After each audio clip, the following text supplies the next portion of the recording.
Welcome, folks, to The Uncommon Good with Bo Bonner and Dr. Bud Marr. Every week, diving deep into the truth of Catholic social teaching and restoring all things in Christ. The Uncommon Good is on the air. I'm Bo Bonner. And I'm Dr. Bud Marr. We're coming to you from these United States of America, here in the middle of the country, good old Iowa, between the confluence of two rivers. This is us, The Uncommon Good, on the air in Des Moines, Iowa, and all the places that Iowa Catholic Radio broadcasts out, and also, of course, anywhere you can listen on iowacatholicradio.com, the Iowa Catholic Radio app, or anytime, anywhere on our podcast. It's good to have you all with us. I'm Bo Bonner. You new people to the show might know me because I am also the host of the Catholic Morning Show. Bud, what do you do? So these days I'm employed as the Dean of Liberal Arts and Sciences at Mercy College of Health Sciences, the only Catholic institution of higher education in the city. We are glad to have you with us. It is wonderful to have our good friends, no matter where you are, listening to the show. Bud, you know, we've been talking about winter off and on. What's funny about winter into February is how it starts to trick you. So it got relatively warm enough that I actually tried to smoke a brisket. It worked out okay. But then shortly after, middle of this last week, it iced up enough, I think, just to catch people by surprise so that they slipped and fell everywhere. And that to me is just February, right? It's setting you up to fail. Another way it set us up to fail, Bud, is my birthday is it's February 3rd. It's the first weekend of February. And what we all got for my birthday is influenza A in our whole household. Yeah. So I think people have been slipping on ice, getting the flu, but we're all making it through. We're all persevering, and that's why February is important as well. Well, the influenza this year has been horrendous. I know at the college, it's waylaid entire floors. I visited the third floor this last week of Building 1, and I think 80% of the employees were sick up there. So it's been bad. I don't know if the flu shot ended up being strategic. I know they try to guess what's coming our way, but silver lining, it is Super Bowl weekend. Nice. I feel like here on the show, every weekend is Super Bowl weekend. That's right. We don't let down. I've been drinking green tea. I'm ready to go this morning. I do love that. We bring our Super Bowl game no matter what, no matter when. Mm-hmm. Yes, people are excited about this one. I mean, of course, there's a lot of Kansas City Chiefs fans in and around the area. No comment, but it is it is a replay of the Super Bowl that people by name at the beginning of the year said they didn't want to happen. But I will say this, obviously Kansas City is Kansas City, and their possibility for the three-peat is they have so many good players on their team. The Eagles are a lot different than the last time they played them, because I don't know if you're stopping their running back. Well, it's funny. I'm changing the direction of things a bit. So I don't know. I'm sharing all these college experiences on the shows today, but in College Senate, which is a campus-wide meeting at the college, after the Chiefs' most recent win over the Bills, someone's like, "How about them Chiefs?" And then she stopped and she goes, "By the way, I've been a Chiefs fan since I was 8 years old, not a bandwagon fan." Oh. And I was like, "Yeah, you and everyone else in Des Moines." And then the mob turned on me and they're like, "Well, we like to root for winning teams," because I'm this lone Husker at the college or whatever. Right. So I tried to share in our lifetimes, Nebraska has still won more national championships than the Hawkeyes have won conference championships. But Hey-o. It gets ugly fast in that community. Very friendly, don't get me wrong, servant leadership, knowledge, reverence, integrity, compassion. But that's the one thing that apparently gets them worked up. Well, Not shaking their hands. Yeah, well, nice callback. The thing I'll throw out is all you got to say is Christian Okoye. And if they don't blink, they're a bandwagon fan. That's all I'll say. I mean, nice. They're younger, okay, fine. But if they're our age and you say Christian Okoye, and they either go, "I love him," if they either don't know who he is, or they go, "Oh, you mean from Tecmo Bowl," then also bandwagon fan. But we don't have bandwagon fans. We know our fans have been fans from the start. They're not just jumping on here on the Uncommon Good. And so that we like to do series, not necessarily all in order, but we have a new one for you. We're going to talk about technology. We'll get into it and explain it when we get back from the break. This is the Uncommon Good. Bo Bonner, Dr. Bud Marr. Stick around. We'll be back right after this.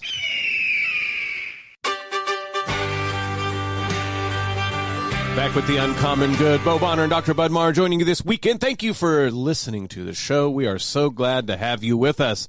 So, Bud, again, we were talking about not having bandwagon fans. Yes. And by the way, if you're new to the show, that's different than being a bandwagon fan. So we won't get into any more sports stuff, but we're glad to have new listeners.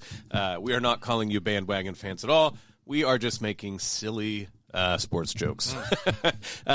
One of the things, if you're new, but the fans that have listened for all 8 to 9 years or whatever it might be, nearly a decade, we like to start doing series. Now, it is definitely the case that we don't always do the series we do them in order, but sometimes, interviews come up or things like this. So I'm not acting like this is going to be a run of a series of shows. But this year, I think it behooves us to do a new series on technology. Actually, not my idea. This is Bud's, but I'm going to throw it over you to tell me what the series is in your mind and why you thought it was so important, and then we'll get to it.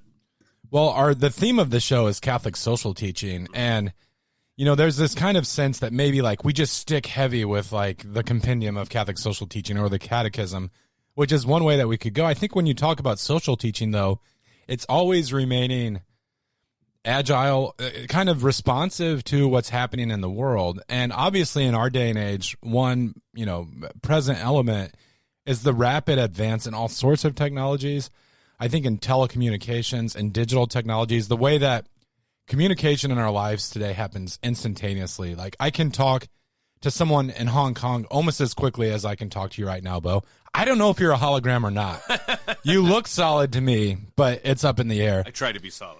One temptation among some Catholics, I think, is to go the Essene option. And what I mean by that, there's a group in the first century, leading up to the time of Christ, who they were disturbed at the direction of their society. So they withdrew into the desert, and they sought this kind of purity. They had all sorts of ritual washings and a strict, disciplined, ascetic life, a communal life together. There were a lot of strengths to their community, but their answer to kind of the problems of the day was to withdraw. So you and I, all sorts of listeners on the show, we're aware of the dangers of technology. We have conversations as parents should our kids have smartphones? If so, at what age, et cetera, et cetera. But I think the Essene option to kind of go that route would to withdraw from some really important conversations. And beyond that, Bo, to be honest, I've had 2 friends who have tried to go off the grid completely. They really genuinely made this effort, and it got sort of dangerous for their family. It's just really difficult, almost impossible to do. If you go and buy groceries at Aldi, you're confronting artificial intelligence. To buy something, to communicate, all of those experiences are mediated through emerging digital technologies. So we can have questions about how immersed should we be? Is there maybe an asceticism, a kind of discipline that's proper or appropriate to using these technologies? But really, if I see you on the street in Des Moines this week, you haven't withdrawn. To be a part of a city or a town is to have your life sort of framed by what's emerging. So at first I thought what you were going to be talking about is a new definition that everybody's favorite Jesuit priest and author Antonio Spadaro came up with. Did you hear about this? No. Is this the Vatican document, or this is something? No, this is something sillier. Okay. Okay, so just a warning shot. I'm disagreeing with an undersecretary of the Vatican's Dicastery of Culture and Education. So I admit that. Sure. I try to be dulcet of mind and obedient, but this is a relatively silly thing, and I'm going to talk about how you're not doing it. Okay. So he came up with teleologia rapida, which seems to mean we need a rapid theology. And so then he goes in, and so what's crazy is he really does start to do there's rapids, a wave. Anyway, he's getting at a similar thing you're talking about, the rapid advance of technology and just different thing. And he says if we're going to be radically synodal, which again, anytime anybody puts radical in front of something that's relatively new, synodality isn't, but of course, the emphasis on it is, I don't know, it's sort of when people talk about the new evangelization, even though that's John Paul II, and I understood where he's coming from, there's always the question of why does it need to be new? It's sort of if you see like your favorite. I'm stealing this from Russell Hittinger. If your can of Beanie Weenies has like new recipe, you're like, well, why? Okay, so if we need something to be radical, why does it always already need to be radical? Do we need a rapid theology? And so actually on Catholic World Report, John Gundelsky talks about this. But here's the deal. One of the benefits of the church, right, is that it doesn't need to be rapid because it has the truths of the faith. Okay. And so, yes, I would be worried about saying what we need is a rapid theology, because that sure as heck makes it sound like theology's for use, right? Is it useful to like right now? And we have all sorts of things we'll worry about, that the minute that the church and theology tries to be hip and to the moment, it will immediately be backwatery and backwash and things like this. And multiple times, especially talking about Catholic social theory, I know that, again, this is me taking direction from Russell Hittinger again. It's important for the church to argue on and talk through at the level of principles rather than policies, because policies fade. They're mostly prudential matters.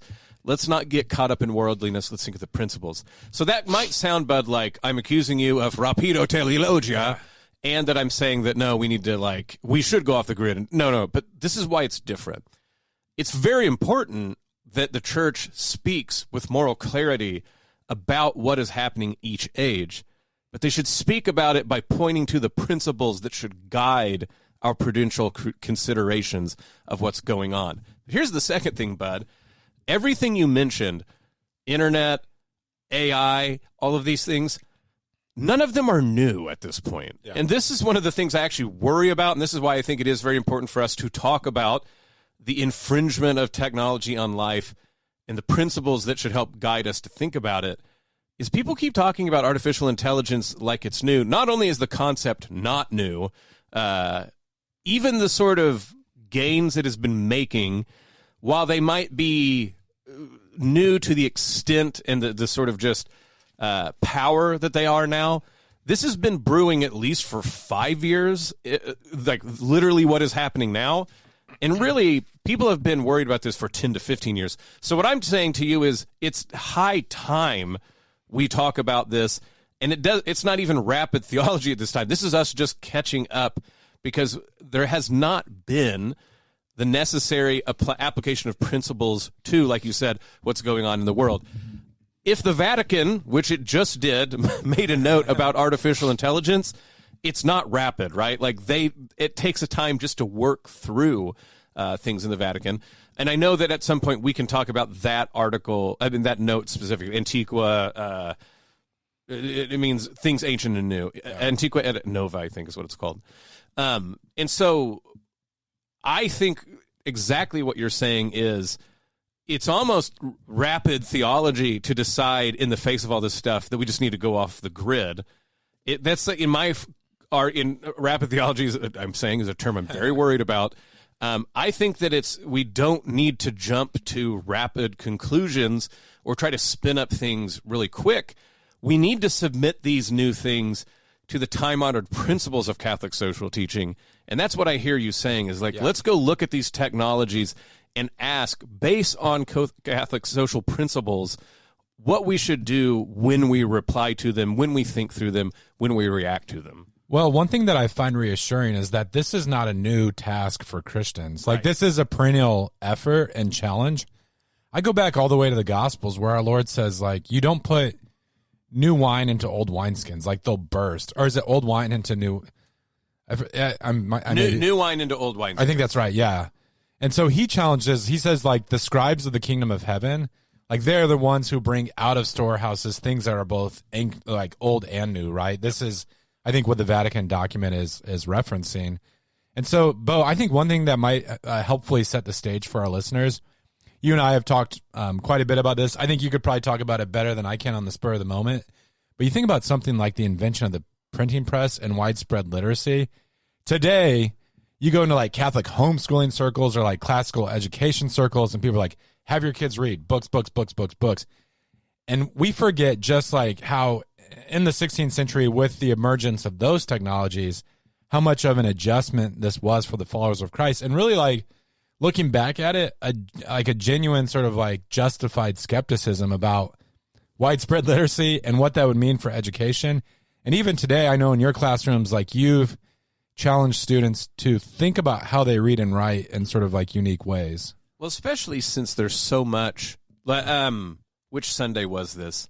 This was like 1 or 2 Sundays ago, where it's the famous passage of Christ reading the scroll of Isaiah and then saying, "This scripture has been fulfilled in your hearing it."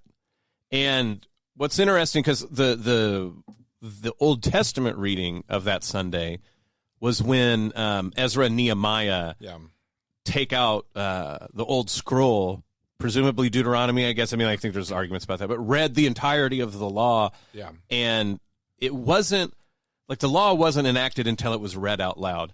And so, yes, that's just like an example of, we sort of bypass that and go, oh, okay, I guess they just wanted to make a boring church service or whatever. Well, I'm going to let you keep going, but like a couple other examples, like one of my daughters is reading St. Augustine's Confessions today. I don't know who the teacher who assigned her that was, but what a jerk. St. Augustine, when he's coming into the faith, he's amazed at Ambrose the bishop, like reading silently. Yes. Because that's not really how you read in the ancient world. Texts were meant to be read out loud, in part because they were rare and precious, but it was also seen as like a memory tool, right? Absolutely. And so you start to see so not only is it many of those technological effects are hidden to us, in that even something as, I mean, that a lot of people don't talk about, for instance, that early Christians really started writing on codices rather than scrolls, and that starts to make literacy more mobile, because you could have these shorter books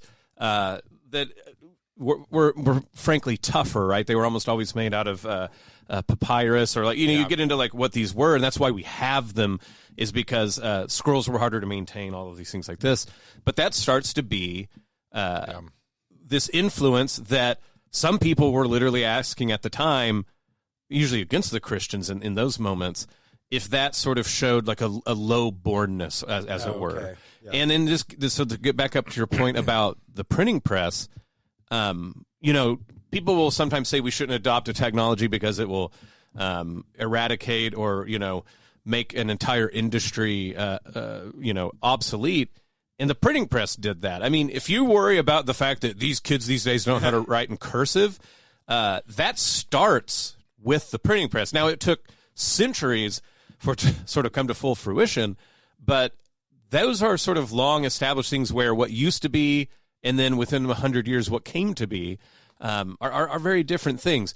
And so it's absolutely, as you've said, it is our continual duty to look at these things, to look at the material effects of life on earth and ask, what is the Christian response? But the Christian response shouldn't be policy statements. It is our duty to connect them to the deepest principles of our faith and Catholic social teaching and ask what would be an appropriate response to these technologies. Obviously, we're going to talk about communications technologies. We're going to bring up things like artificial intelligence. But I was just, this episode will be fun, but I am now demanding that we do it. I think we should talk about jet propulsion and rocketry. Oh, yeah. Because, it changed the world more than we ever think about it. There is no internet without satellites floating around, for instance. There's no GPS. There's no all these things. Also, the founders of rocketry are crazy, and no one brings this up. Literal occultists and Nazis, but we'll talk about that later. So there's plenty of technology that we can be doing, as you said, like applying Catholic social teaching principles to engagement in modern technologies. Yeah, I'll be honest here. I'm pretty excited about this series. I'm thinking of all sorts of ideas, like movies we could review. The forward pass. No, I'm joking. Triple option, baby. Wishbone. No, but I want to stick with books for a moment because I'll make a broader point as I go there.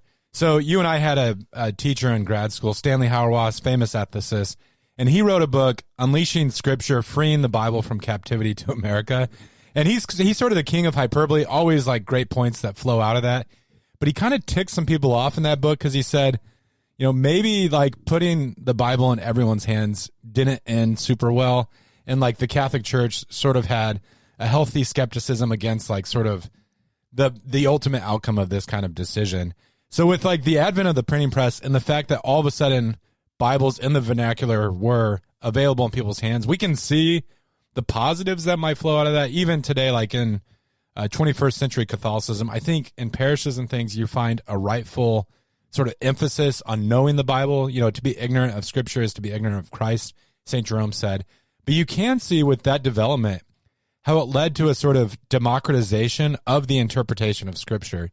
So you find adults today, teachers and things, are like, kids these days, they don't have a healthy respect for authority.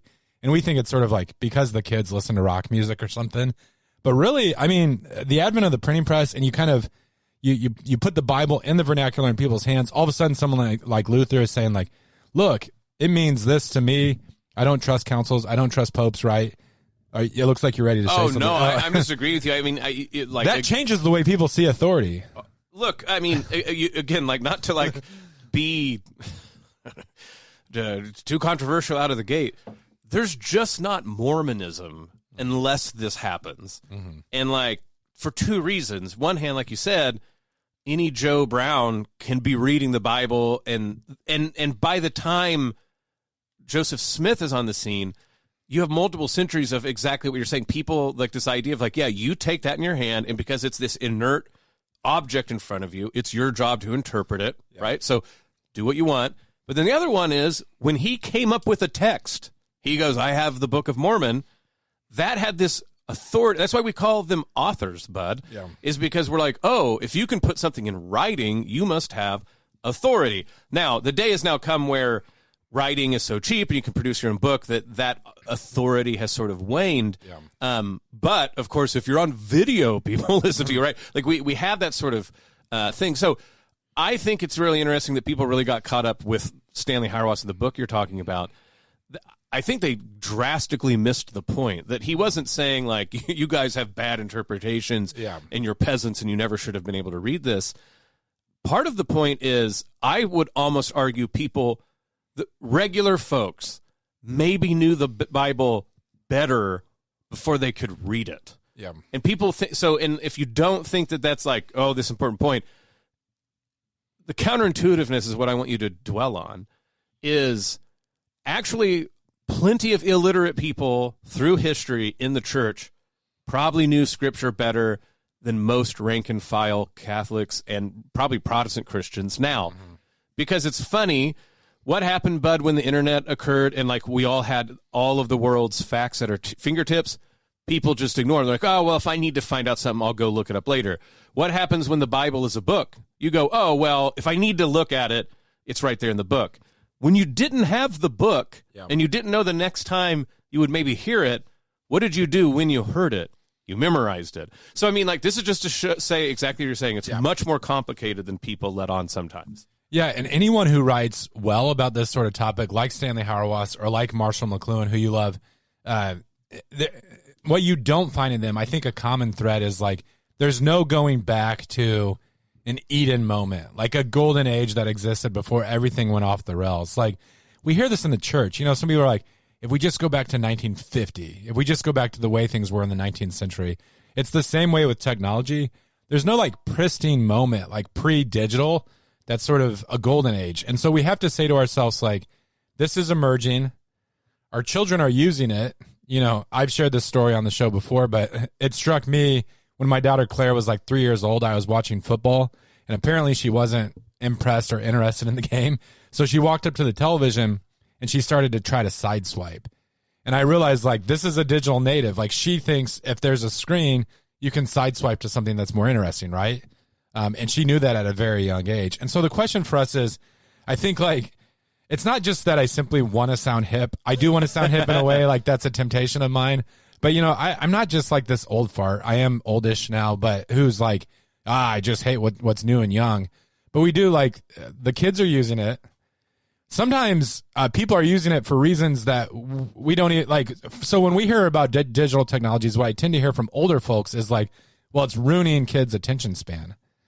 But when you actually start talking to them and seeing their usage, there's all sorts of interesting ways that they're willing it. So, for instance, you and I have talked on the show about how the return of the traditional Latin Mass is really part and parcel with the emergence of digital technologies. Yep. Pope Benedict's document on this, it was released the same year that the iPhone came out, and that wasn't happenstance. And so we have to look at those things. We have to say, like, with the new evangelism, what we tend to do in the church is, like, we're using television when kids are using digital. And so I know we're coming up against a break, but in the second half of the show, we want to ask, how is this impacting people's lives? And then how do we respond? How do we use these things well? Absolutely. This is The Uncommon Good. Bo Bonner, Dr. Bud Marr. Stick around. We'll be back right after this.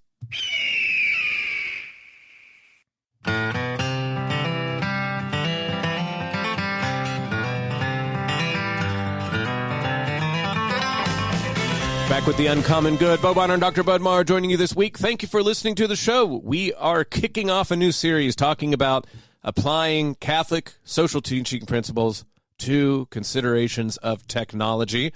Bud, you left us off talking about your daughter who assumes all screens can be swiped because she's a digital native. This will seem like I'm going far afield, but just stick with me. All of you out there who remember the game Duck Hunt. Okay. You had to buy the special gun controller. Yeah. This is all back the first thing with Nintendo. So anyway, one of the nice things about the internet is nice in parentheses. So it figures out like you're a dork and it sends you a lot of science techie stuff. And so like I get blessed with that sometimes. So I got one that's interesting exactly to this point about screens.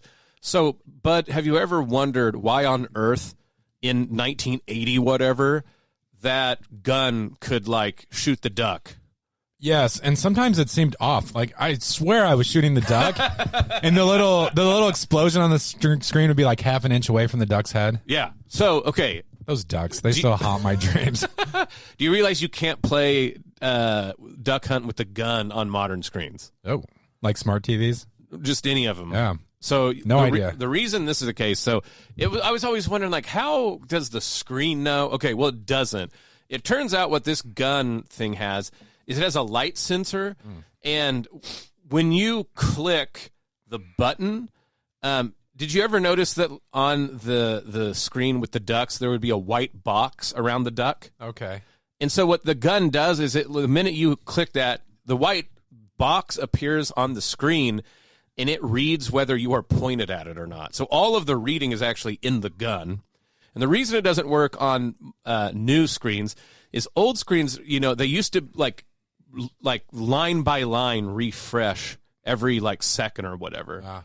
And so if you like are filming a TV screen and you put it in slow motion, it will from the top and left to right just line by line refresh the screen. And so this only works because of the technology at the time. I have to say real quick, the guy at Nintendo who came up with the Duck Hunt technology, he had to get a Christmas bonus. Yeah. They're like, why is Larry getting favorable treatment? Oh, the Duck Hunt gun. The Duck Hunt gun, what a breakthrough. So, okay, but funny enough, now completely obsolete. Yeah. Right? So, like, very interesting how a workaround in 80s technology.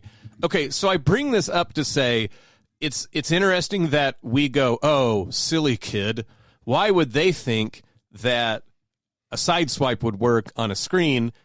And then in the same way, though, you're like, why isn't my Nintendo Duck Hunt gun working on a 2025 screen? There's all these sort of little aspects of technology that form us to expect things. Yeah. And so, and you can expect them even though you don't know how they work.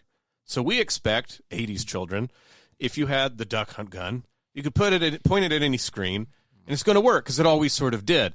We don't realize, right, that how TVs have changed, and they're a subtle change that most people don't know about. Most people don't realize old TVs refresh top to bottom, all the stuff like that. They won't work anymore. Similarly, children just assume screens can swipe. Why? Because they've seen it from the moment that they've perceived things. Now, I know you're like, why did I learn about Duck Hunt gun and children swiping?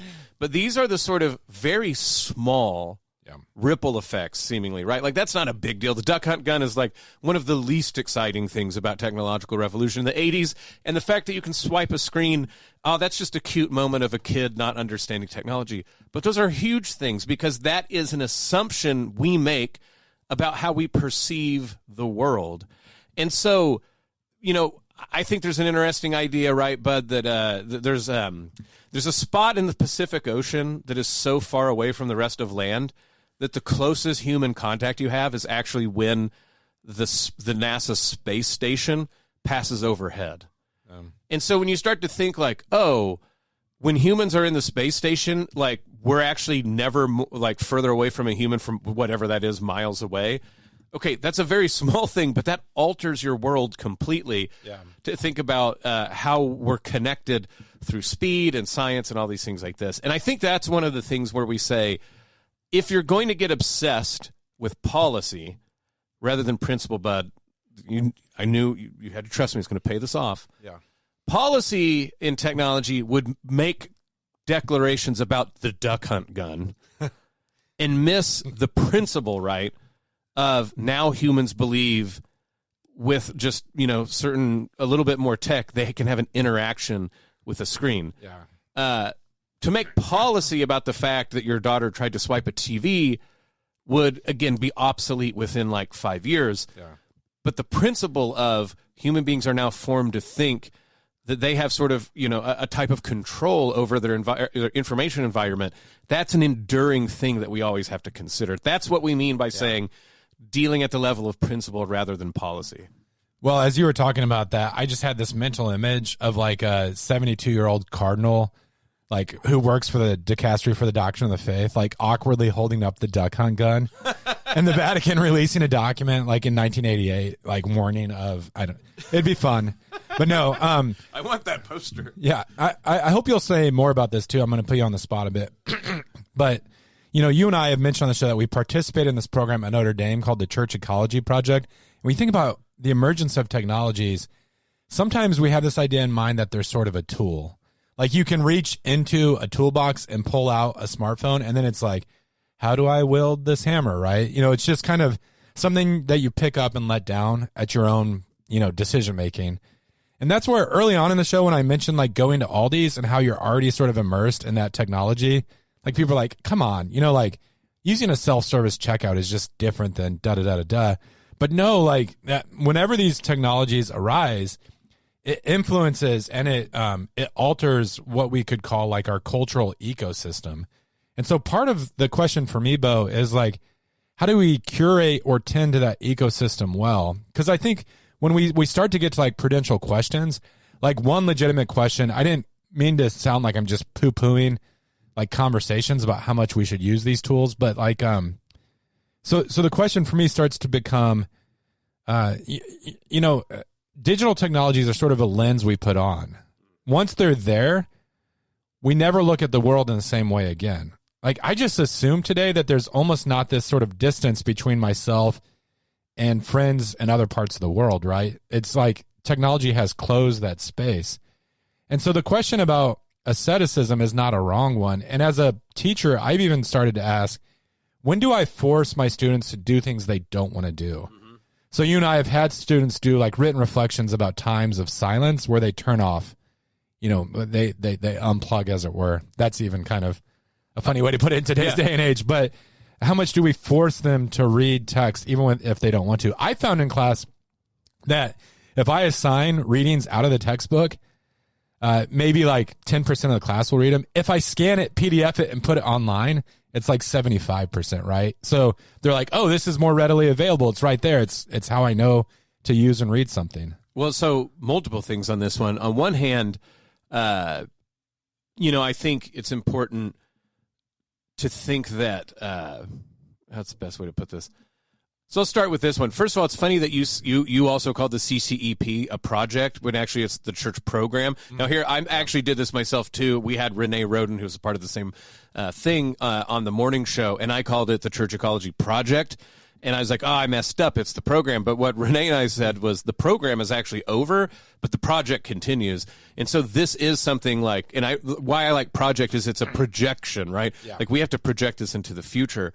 When it comes to the idea of tools or not, even just let's deal with tools. Let's talk about a hammer, because I think there's an interesting thing people even miss about tools. So when you are a being that can use a hammer, you are a different being. Now, of course, not ontologically, you're still the human, but we're hammer-using beings now.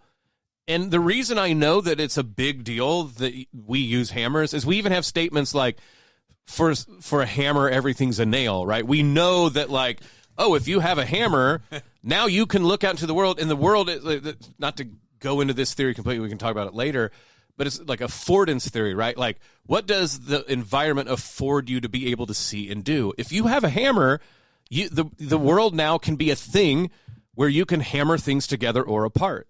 And so, yes, we make that. This is a McLuhan. This is someone commenting on McLuhan, and then it gets lost when they actually said it. But hat tip to the McLuhan school that came up with this idea. Humans form their tools, and then their tools start forming them. Once you have a hammer, the world is now hammerable, and that will make you a different sort of person. You think you can break things down and build things up in a different way than before you had it. A sort of way that people talk about this in another light, and again, you don't have to believe in evolution or anything like this, but a biological evolutionist was asked what they thought was sort of the big step that made humans prepared to be humans. And again, you don't need to buy the theory to like get the point that I'm getting at. And he actually said it was the opposable thumb. Oh. Because people thought he was going to talk about brains, but he goes, the minute that you have the type of thumb that you can pick up and manipulate the world with that much precision, he thinks that's when like the primate brain started to form to the human one. Again, I'm not even worried about that question. My point is just to get at this idea that think about how much your physicality, right, can make that sort of change. And so if you have the idea that you have a thumb that is opposable so that you can grab and manipulate the world in that sort of way, like picking up a hammer, now the world has changed. But it's not just that it's changed that you can do particular actions, and so you're like, oh, the tool has now magnified your power or your capacity to do things to the world. But you're changed. You see the world completely different now because of that. So when it comes to the digital, that makes you have a different horizon of seeing things. You were talking about this in terms of, we now have access to the past in a way that makes us sort of all archivalist, right? And so you get in this debate about the liturgy, for instance, about what, a pure time in the past. Well, none of that's possible until you have books, right? When you have the emergence of books is when you start to have sort of like political and epistemological nostalgia, right? Where people go, oh, remember this past era? We should bring that back. Well, only if you can keep good enough records, bud, can you imagine that. Otherwise, it's sort of a mythic golden age. And you can want the golden age back, but that just means you want it to be nice again. This is why, like, through much of, through the Middle Ages, for instance, right, when they're painting pictures of Christ, they're just painting him as like a medieval peasant. Yeah. But now, what do we do? Because we have things like books and then video and now the internet, is we all try to represent Jesus, how we thought he really was in 33 AD, because we have it in mind that we could do that. Whether that's possible or not is a whole other argument to make. But we now live in a world where we go like, oh, yeah, you can go look at records and you can know what things were like.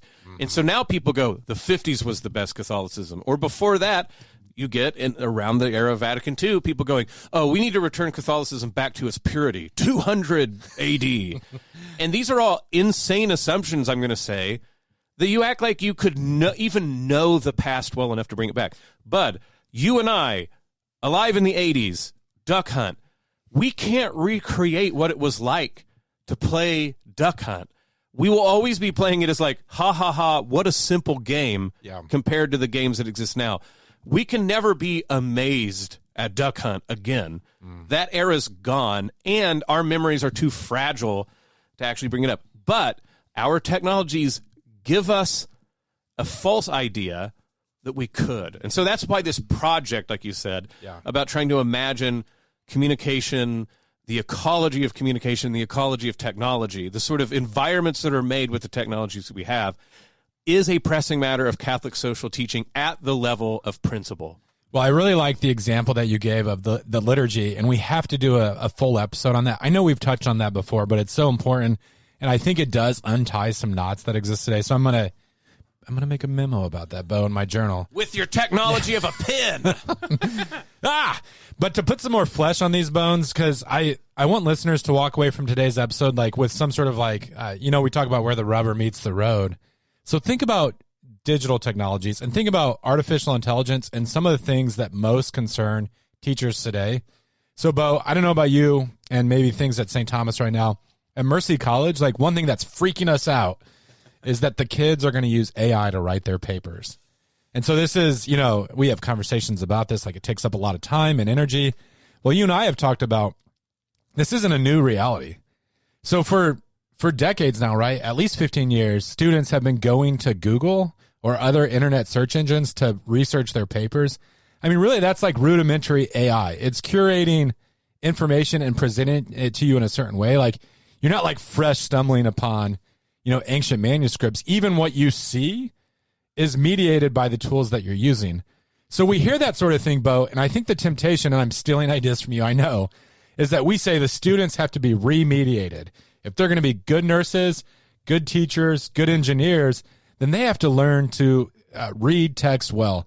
That's not a bad impulse. That's how you and I were educated. And so it's like we need students to be able to recover this, this practice that has been lost to our day and age. What they don't realize, or what we don't realize, I'll include myself in this kind of conversation, is that we need to be remediated. Like the students are already immersed in this world. There's no like extracting them out of it and putting them on literacy planet, right? Our text-centered planet. And so then we start to look at how AI really is just this kind of uncomfortable light shining on us, like the kind of bad practices that we've developed. So you think about AI, what's the big like catchphrase? I hope I'm getting this right. LLM, language learning models. So AI is not writing kids' papers. It's reflecting back to human beings the sort of like habits that they already have with writing.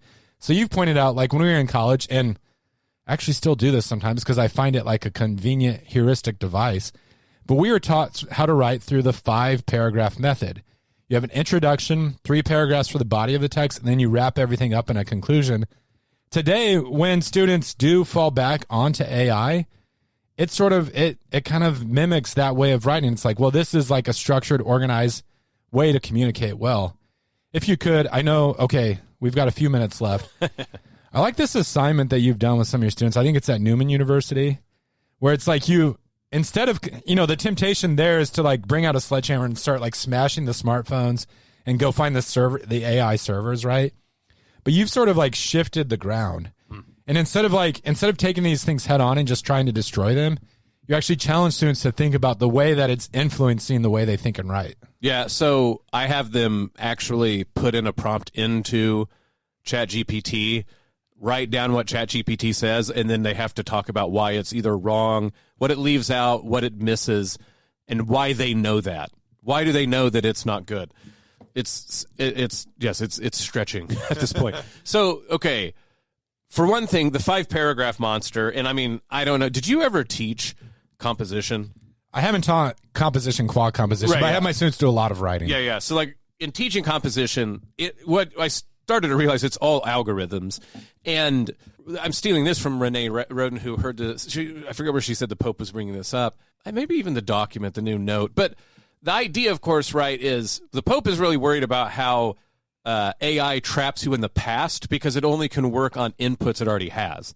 Because artificial intelligence, like ChatGPT, is just sort of the average of language that it knows. It's just predicting what is the most likely thing a human would say next. And so when you give it a prompt, the reason it looks like a lot different than Google, it's, to your point, it is the same thing. You're just asking a database what it quote unquote knows, which is just to say what it has on reserve. ChatGPT then does the added feature of predicting how a human would likely report what is said back. That's why it can, quote unquote, do essays for students. But that's exactly what we've been teaching students to do and that's not just 15 years. That's at least a cool 100 years, where you have things like the elements of style are in many ways, I will say, like shots fired, preliminary technologies towards artificial intelligence. So you're like, this is how you're going to algorithmically make an essay, and the essay is a new thing. Literally, the essay at one point was considered a new technology. People didn't like it when Montesquieu was writing them. So, like, this is nothing new under the sun, even though everything looks like it's completely changed. So you could have an academy that goes, we are dedicated to the book. We're going to make you good book people, and that's it. But these arguments started to happen. The sort of continual way that people continue to say, should we have lectures or not, is because when book culture came around, they weren't necessary anymore, right? Like, you could presumably just have a professor write a book and you could read it. Why have a lecturer give lectures? Now, the way most people give lectures, I actually think it's exactly right, because they're boring and they're just sort of letting people know knowledge, so why not just go read it on Wikipedia? What people miss is there is something particular to good lectures, just like there's good preaching, and there is good books, and there is good digital, but we're sort of using them rather than trying to do them for their own sake. We got to take a break. This is The Uncommon Good. Bo Bonner, Dr. Bud Marr. We'll be back right after this.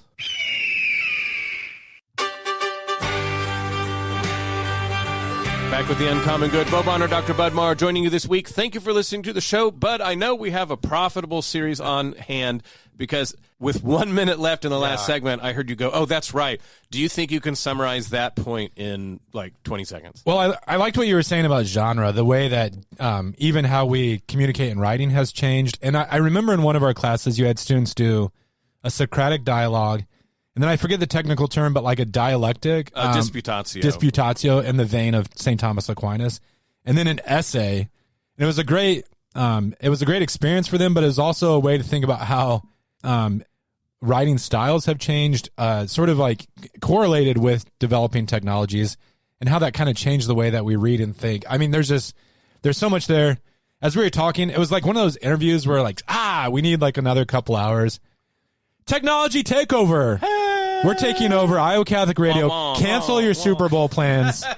The next 3 hours will be a technology marathon. No. Technology torture time. We're going to save this for future episodes. We hope you enjoyed it as much as we did, but it's going to be a lot of fun. Absolutely. Well, speaking of a lot of fun, well, and if not fun, at least a lot of holiness. Important. How can people pray? And I don't want to call prayer a technology, but it is very much about forming who you are. So how do you get formed in prayer here with Iowa Catholic Radio? Well, this is hilarious because we've been talking so much about the digital, and I don't have my cell phone like right in front of me ready to pull up the schedule. I think I have it close to memorized though. So the prayer schedule on air, the rosary, the first one is at 4:30 a.m. I believe. I know at 10 a.m. we pray again. 8:30 in the evening. The Chaplet of Divine Mercy is sneaked in there like in the afternoon. It's 2:57. But anyways, if I'm wrong about those times or you forget the times, you can always pull up the Iowa Catholic Radio app and pray the rosary anytime, anywhere. Yeah, iowacatholicradio.com, the events page to see what's going on in and around in the Iowa Catholic Radio listening area. Just some that are coming up on the 14th, the West Man Up Power Lunch, noon at St. Francis of Assisi. I'm going to be out there talking about basically the paradox of that we have St. Valentine's Day, who is a martyr, but we always talk about romance. It should be fun. At the end of the month, the 25th through the 28th, we will have our spring fundraiser, so please pay attention to that. The big one, right, is March 1st? March 1st. Yes. Is that right? Forge and Scott Hahn. I have friends who are involved with planning the Forge conference. They really want us to push this on air. There's going to be some great speakers. You and I both love Father Boniface Hicks. He's wonderful. Just really peaceful, spiritual man. John Leonetti's there, so you can heckle him or throw vegetables if you choose. But that is March 1st, and the reason why we're pushing it this week is I believe you have to sign up by February 25th. They're not taking walk-in registration, so that window is closing. Imagine yourself as Indiana Jones, and you're trying to get underneath the stone wall before it shuts. I like that. That same day, though, Scott Hahn's at St. Francis of Assisi. Yeah, there's just too much good stuff going on. And then, of course, the big one, April 2nd, an evening with Father Mike Schmitz. That is to celebrate 20 years of being on air, so make sure to go look up that one. That's one that will be the fundraiser. So speaking of fundraisers, please prayerfully consider giving. Look, your time, talent, and treasure is what makes this all work. Your prayers make it possible. We love seeing our volunteers. But giving materially to Iowa Catholic Radio is what makes this ministry possible, and it is your ministry as well. So prayerfully consider doing so. Bud, wonderful show. It's going to be a fantastic series. Thank you for coming up and cooking up such a great idea.